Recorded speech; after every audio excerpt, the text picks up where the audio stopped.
back to the shop. I'm Emma, and this is Wizard Bikes.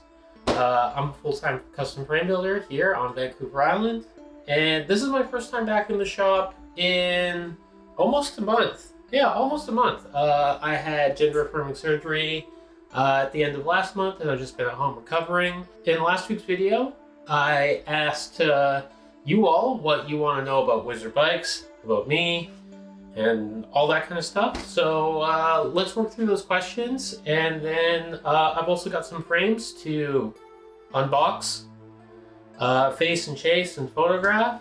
So let's kill two birds with the same stone. So before I was frame building full time, I pretty much only worked in the bike industry. I started out as a high schooler working at Overlander Sports in Yellowknife, and I would go there every day after school and every Saturday and build bikes out of boxes. As I progressed and got closer to the end of high school, I started working as a mechanic instead of just a builder, and I would fix bikes. Up there, especially since it was before the fat bike era, there was some mountain bikes, but it was predominantly hybrids, commuters, some road bikes. But yeah, that was like my base entry into the bike shop industry at like 15 or 16. And then when I moved to the island, and then I started working at Oak Bay Bikes as a service writer. So I was checking in everyone's repairs as they came into the shop. And that's really where I started to really pick up some knowledge besides just the basics. That was the first time I'd really ever worked on super high-end bikes. First time I'd seen any like handmade frames. But I ended up quitting there and starting to work at a bike shop in Vancouver. That's when I found out that that bike shop is the alleged birthplace of both Rocky Mountain Bikes and Brody cycles in the basement of that bike shop. So that's kind of like when my frame building years started to perk up, and that it was possible for just some like dirtbag who worked in the bike shop to make frames. And when I was working at that bike shop, I had the opportunity to work with an incredibly talented fitter who worked previously with IndieFab in the States, and I was really able to like soak up a ton of fit information from Andrew, and that's still information I use to like kind of set up my bikes today.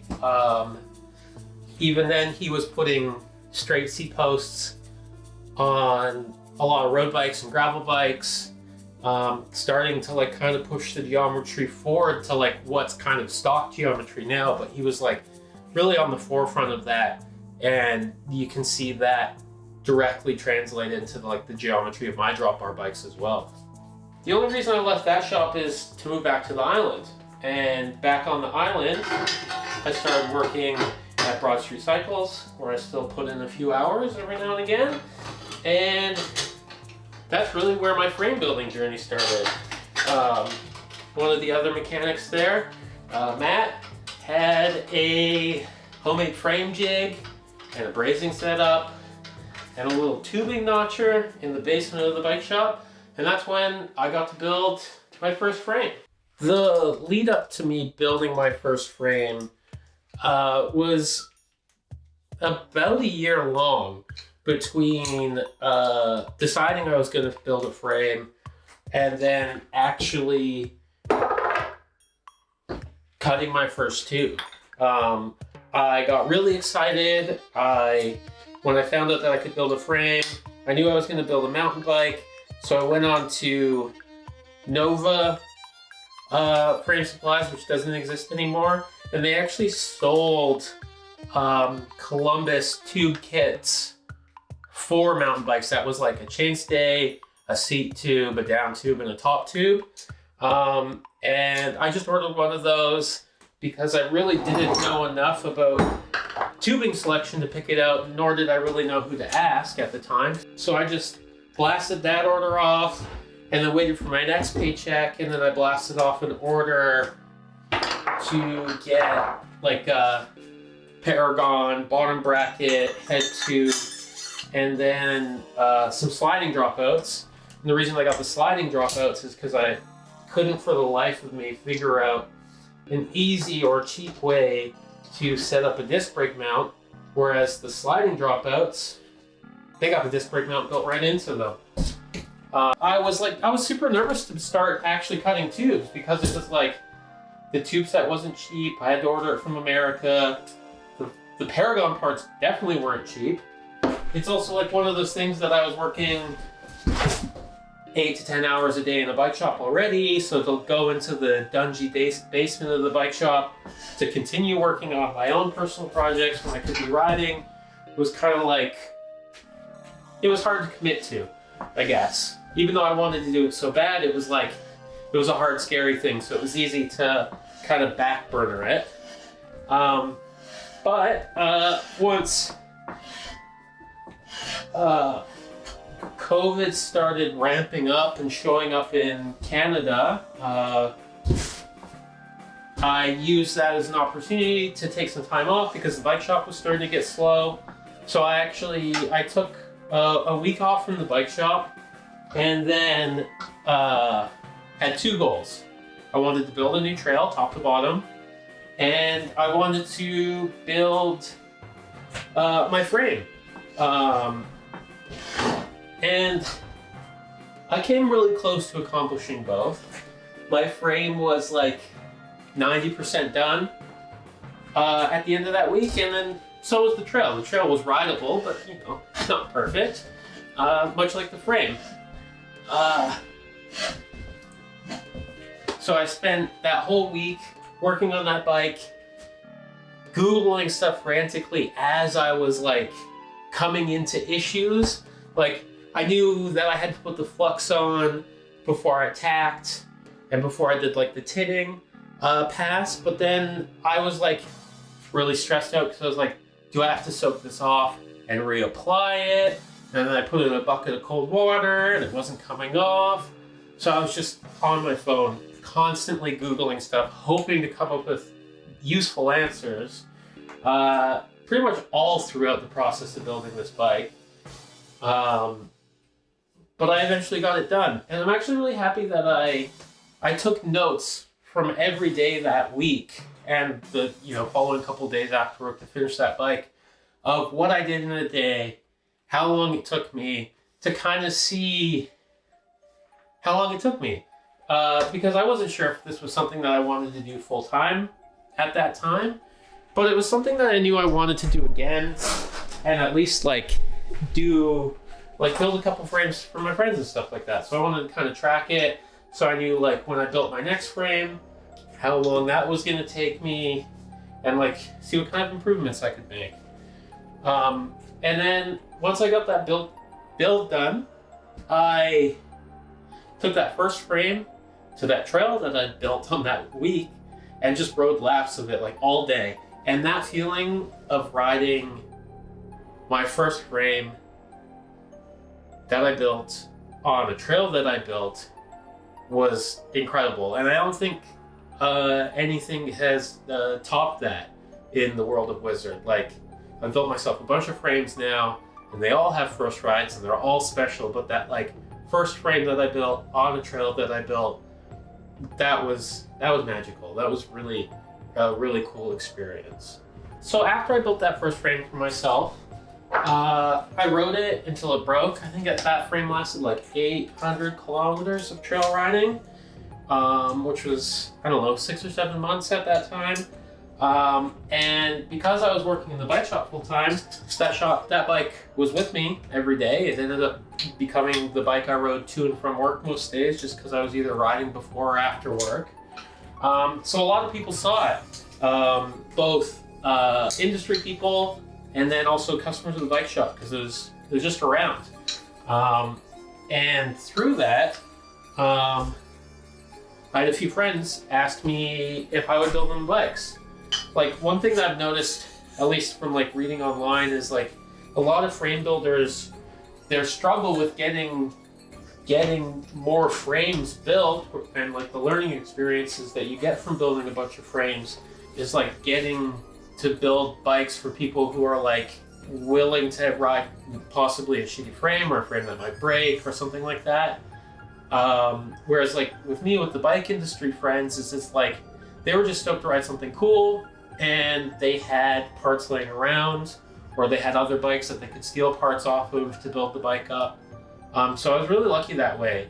The first bike that I built that wasn't for myself was, I think, my third frame.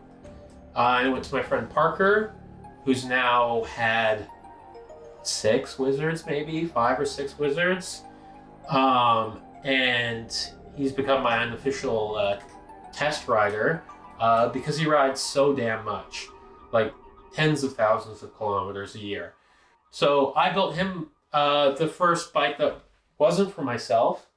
And from there, I started building like a frame a month from my third frame on. And so it was either going to friends that worked at the bike shop, friends of the bike shop, no one that I didn't know personally for the first year or so. It was just all people that were like close with me. And, it started out as like Parker just paid for materials. The next person paid materials plus like $100.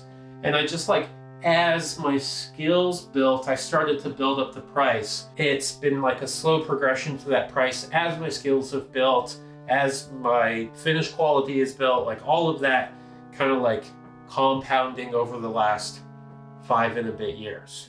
Yeah, 5 years. My first customers were a lot of either geometry nerds, because I was building a lot of really slack and really long hardtails, which at the time weren't super available on the market. There was becoming more and more long and slack dual suspensions, but not much in the way of hardtails. Chromeg had their Docta Hawk, but it had super short chain stays and super short chain stays, and then it was like a really long travel fork, whereas I was building shorter travel fork options that were still really long.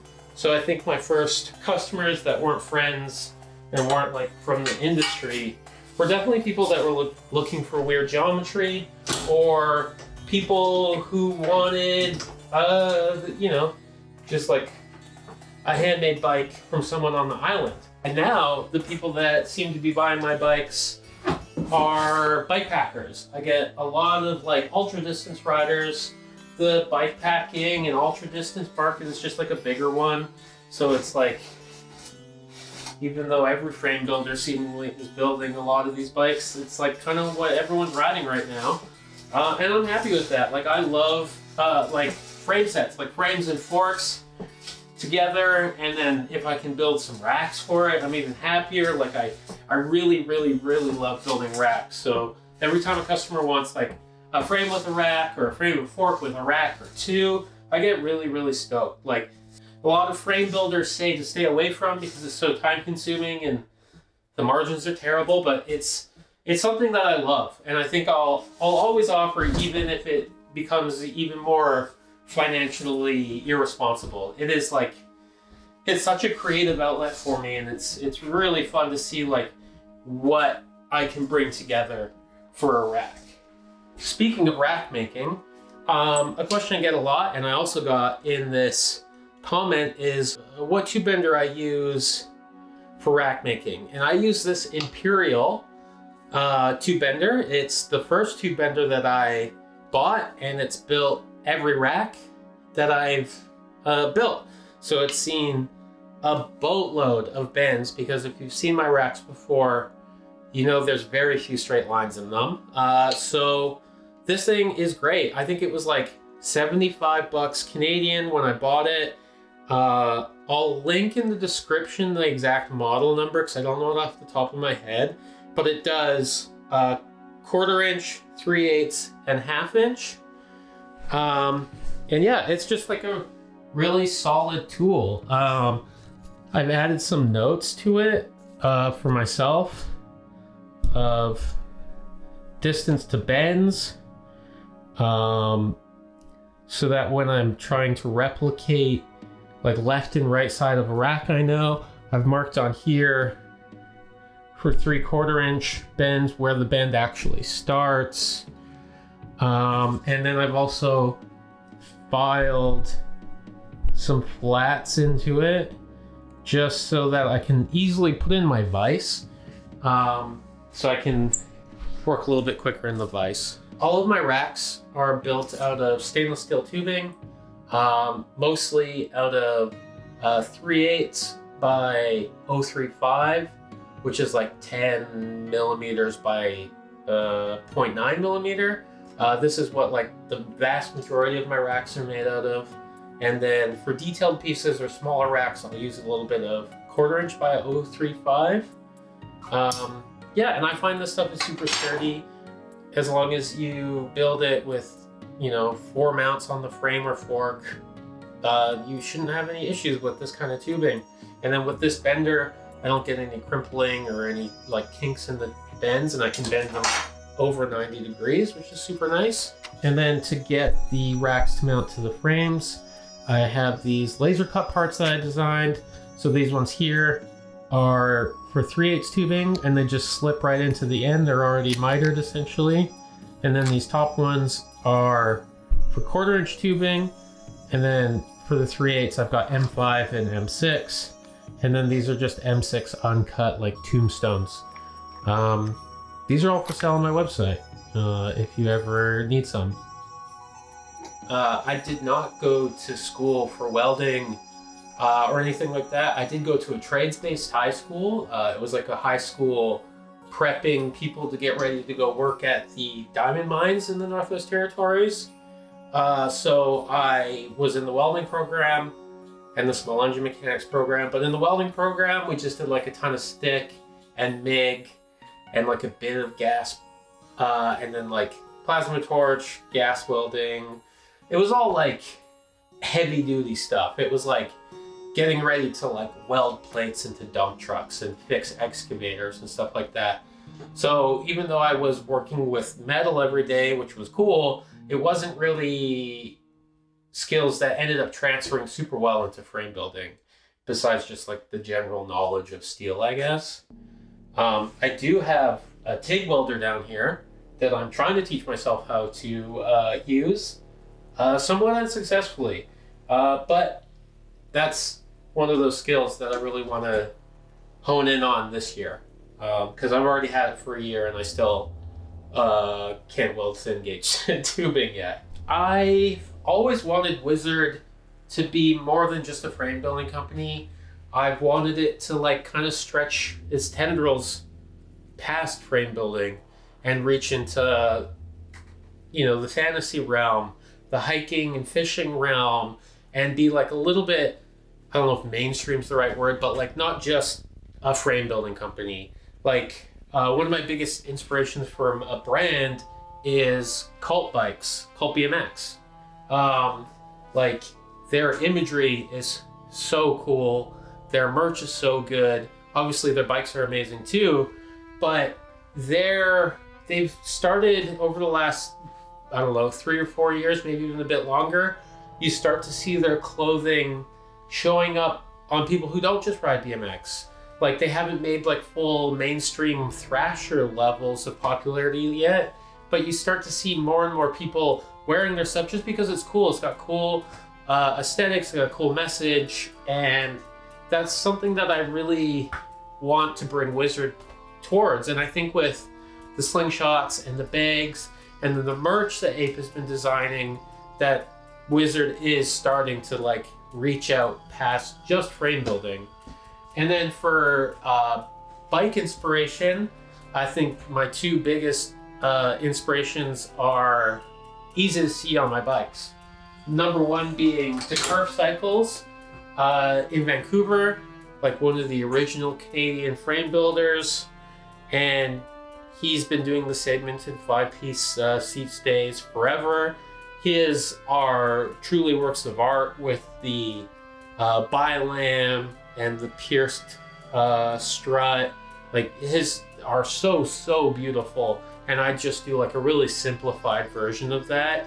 And then he's always done like cool things with mountain bikes and with paint, and I really like to curve bikes. And then with my drop bar bikes, especially like you can see it in my road bike and my commuter and some of the gravel bikes I've built, my biggest inspiration is English cycles. I think that every bike that Rob makes is like really a piece of art. Like especially his personal bikes, I'm obsessed with his personal bikes. Like his Nabs 2016 bike that won the show, Best in Show, was my desktop on my laptop for like years and years. Like I'm super inspired by his work. Like the super skinny stays. He does like a mono seat stay kind of thing instead of the 5-piece, but like same kind of vibe. And then the super skinny tubes, slip top tubes with a ton of seat posts exposed. Like I really love Rob's frames. And Wizard's imagery is 90s and 80s fantasy kind of vibes. Like it's called Wizard Bikes. I read a lot of fantasy. I look at a lot of fantasy covers, and I love it all. It's all beautiful and cool. And then the art department, my partner Ape, they are really inspired by like 90s and early 2000s like TV and like Nickelodeon and stuff like that, which is where we get the goop from and the bright colors. And the way that they're able to bring like the fantasy aesthetic and the TV aesthetic and like bring it together has been so cool. Like I've got that like bright green and purple goop frame hanging up in here that I brought to the Philly Bike Show. There's the Drag and Drop t-shirt with like goop and dragon and adventurers. It's like they're able to bring it together and like really make it mesh, and I couldn't be happier with what they're doing. So I've been working in the bike industry now for almost 20 years, and I think I've been able to avoid the kind of like jadedness that I was definitely growing working in the bike shop and like being kind of on the front ends of the industry. And now I can kind of take on projects that I want to do, work with customers that I'm stoked on. Like racing, everything that's happening in racing is fucked up, and I hate like banning of trans cyclists. Obviously, I'm a trans cyclist. I can't really race anymore, at least not at the level that I used to. I don't even really want to like do local races anymore because of like, I don't want to get looked at sideways. I don't want to like cause a scene. And then like the UCI just put out those new rules about handlebar width, which is like insane for small riders. So like at the racing level, I think everything's kind of fucked up. But the industry larger than racing, I'm loving the resurgence of steel, the resurgence of like custom frame builders like myself. I love to see that the Philly Bike Show is doing so good. The May Bike Show looks really cool. Like I love all that. I think all of it's so cool, and I love seeing more queer frame builders and queer people working in bike shops and women working in bike shops and women frame builders. Here in Victoria, if I go into any bike shop, there'll be women wrenching, queers wrenching. Whereas like, you know, earlier in the industry, it was an incredibly rare thing to see, even in a city like Victoria, which is incredibly queer. I'm really happy to see that brands are keeping mechanical group sets available. SRAM came out with that new mechanical group set recently for mountain bikes, which is really cool to see. It was kind of looking like there was only going to be electronic group sets available, which I think is shitty for the industry, especially long term. So that's cool. So if you're getting ready to build your first frame, there's a lot of resources online. There's Paul Brody's YouTube channel. He started filming his videos when I was on like my 5th or 6th frame, and watching all of those videos really helped me learn a lot. He's got a wealth of knowledge on there. He used to teach a frame building course at a university. So definitely watch his videos. Check out the new frame building forum, and read up on some of the old forums. There's a ton of information there. There's a few people on YouTube who have how-tos, myself included. And then once you're actually ready to start building a bike, my main recommendation is practice brazing or TIG welding as much as you can. I built my first frame after not doing enough practice. The brazing on it was like super chunky in some spots, super thin in other spots. It held up miraculously, but it's pretty sketchy. So definitely practice as much as you can. And then when it comes to cutting tubes, using a program like BikeCAD or an online like template generator will make it so that you can mark the tubes, where they need to be cut, at which angle they need to be cut, and what shape they need to be cut to match up with the tube that you're joining it to. And that just makes it a lot easier. Getting that paper template, even if you are using a machine to cut them, the paper template is super helpful on the first couple of frames, or even first couple of cuts, to like figure out where you need to cut the tubes and like what it's supposed to look like once it's cut. Building a mountain bike first is easier, or at least an off-road bike. With road bikes and skinnier tire gravel bikes, every like few millimeters or half a degree or quarter of a degree even kind of throws off the whole bike. Like if anything's out of alignment even a little bit, you could do like the classic like riding with no hands test, and the bike might start shimmying or shaking or doing something weird. Whereas with mountain bikes, because the tires are so big and you're riding them off road, they eat up a lot of the like crookedness that might come out in your first frame. Or like if the head tube angle is steeper by a degree or slacker by a degree, on a mountain bike it's not going to make as big as a difference as it will on a drop bar bike. So if you're building your first frame, I'd recommend a mountain bike if you ride mountain bikes. Another thing I would definitely recommend if you're getting ready to start your making your first frame is making a printout for your chainstay assembly. So on this, I have the bottom bracket, the tire, the chainstay length, the dropouts and where they're gonna sit, and then the crank arms and chain ring.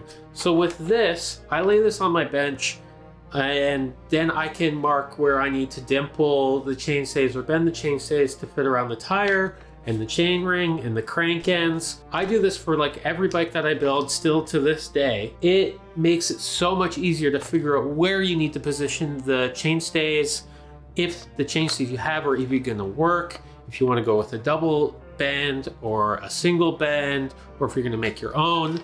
Having a printout like this is super helpful. I do mine in Fusion and then just print a DXF file, but you can do it drop by hand too. There's no weird math to do this or anything. It's just straight lines. So doing a chainstay drawing is super helpful for your first frame or even your 70th frame. If you're starting with no tools, I would recommend a nice set of files.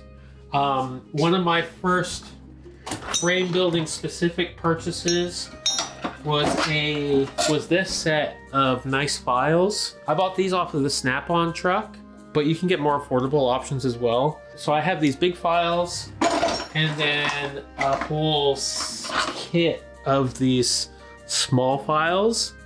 These are Snap-on as well. And I don't really use the big files a ton anymore because I cut all of my tubes on my mill. But these small files I still use every single day. So I would recommend files to start with, because even if you don't have access to a mill or a lathe, which I really don't think you need to buy to start making frames, especially if you're just making stuff for yourself, files will shape all your tubing, clean up all your tubing. It'll do everything you really need to do. And then other than that, I would really recommend getting some tube blocks. So you clamp these onto the tube, and what it allows you to do is it gives you a reference for 0 degrees, 90 degrees, and 180 degrees. So it just makes mitering the tubes, setting up the water bottle bosses on the tubes so much easier. And if you just get 1 or 2 of these in each size, of the tubing that you're using for your frame, it is a well-worthy investment.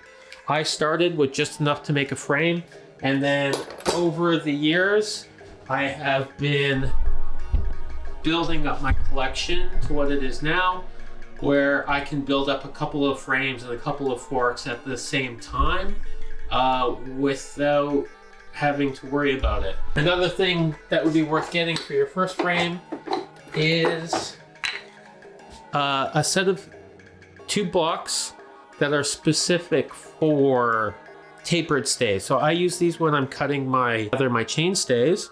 So they're just like a half round on one side and flat on the other, so that when they're working on uneven surfaces, you can still clamp them in a vise.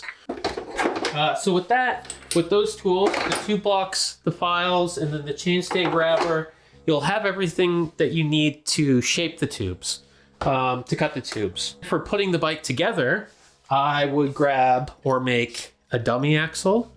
So this holds the dropouts the right width apart and on center. And so the same kind of thing, I started with just a Boost 148 for 12 mil. And then I built up my collection to have a few doubles, and then pretty much every size that has existed in the last 20 or 30 years I also have, so I can do repairs on frames, but you just need the one to start. The tube blocks and the dummy axles I get from Paragon Machine Works. There's a few other options out there, but that's just where I get mine from. So once you have your tubes cut and you got your dummy axle, you need something to hold all those tubes in a bike shape in the geometry that you want. I was lucky to be able to use a friend's frame jig to build my first couple of frames. It was like just aluminum extrusion in a square with some aluminum pieces that he had machined to hold the head tube, the bottom bracket, and the dropouts.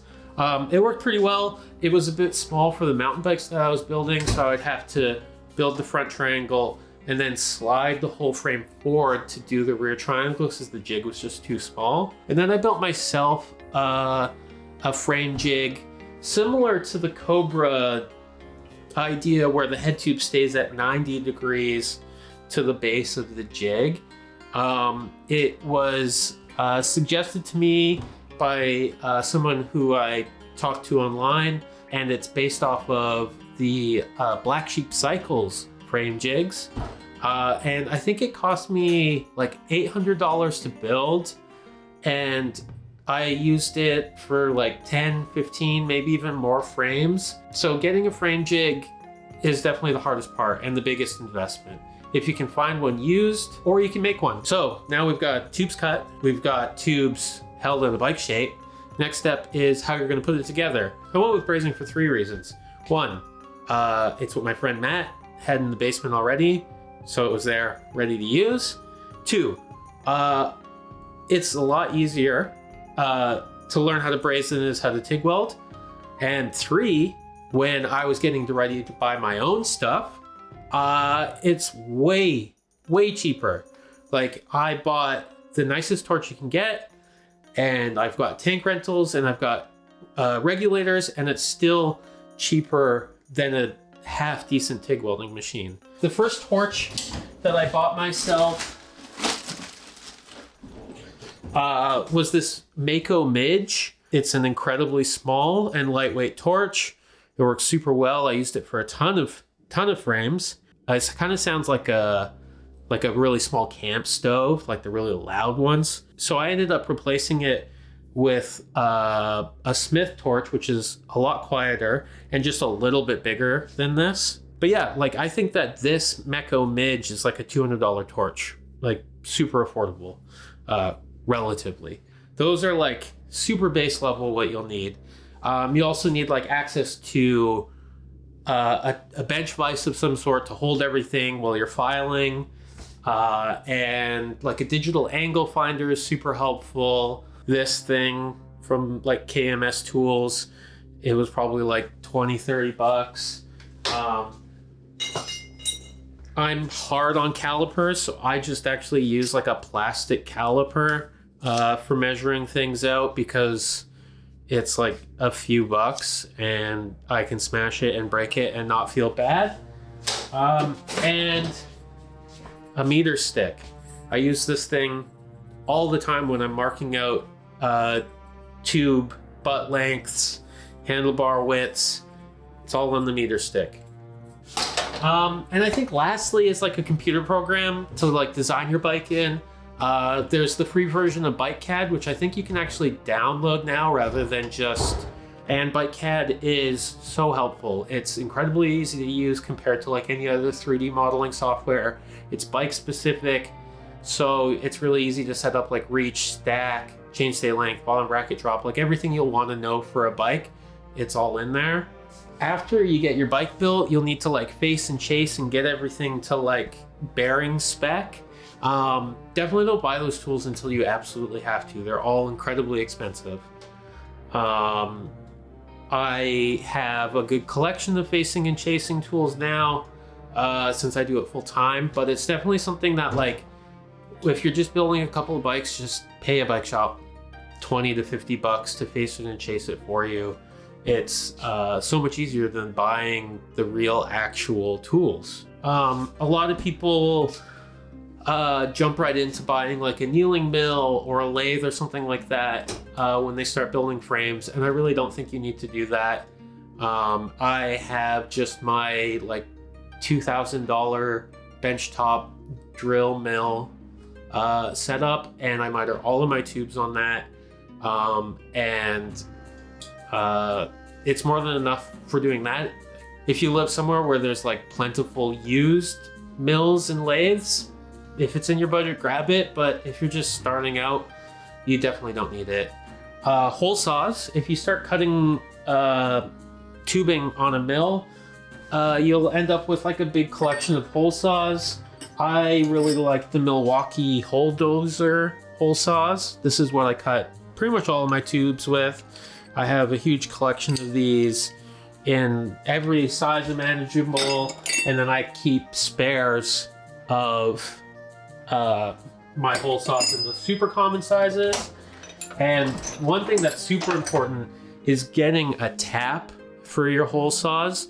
They come full of powder sometimes, so you'll have to like tap these things out before you can put them on the little arbor to throw into your mill or your lathe. As you start to get more adventurous, a brake mounting specific tool becomes super helpful. I have one of the FAR brake mounting tools, and it lets me do post mount, IS mount, which is what I use most of the time, and then flat mount, which I try to avoid as much as possible. But it lets you do it on all axle standards, front or rear, and it's a super great tool. I don't know how much these are going for anymore, but once you start getting more adventurous, this is definitely one of the tools you want to get. Plug of one of my products. This is a tire dummy, so you can use this in place of actually putting a wheel in a frame to check the clearances around the seat tube, the chain stays, the seat stays, any other thing. So this just has replaceable heads for different tire sizes, so you can check it on the fly as you're building your frame. I sell the files for like $15, and then you can just send them to your local laser cutter. Okay, lastly, someone asked for a tattoo tour. I won't go through all of my tattoos, but I'll go over the visible ones.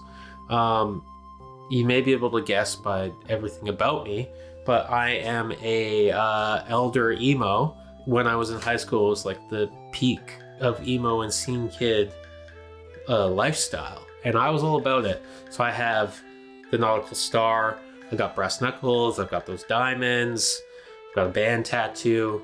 I've got all of those. I've got all the hits. But of my visible tattoos, I've got my hand designs, which I love, and they're actually a cover up. It used to say Lost Time underneath this in some script that I didn't really like, so I got them covered up with this cool design here in Victoria by a tattoo artist, Cody Walsh.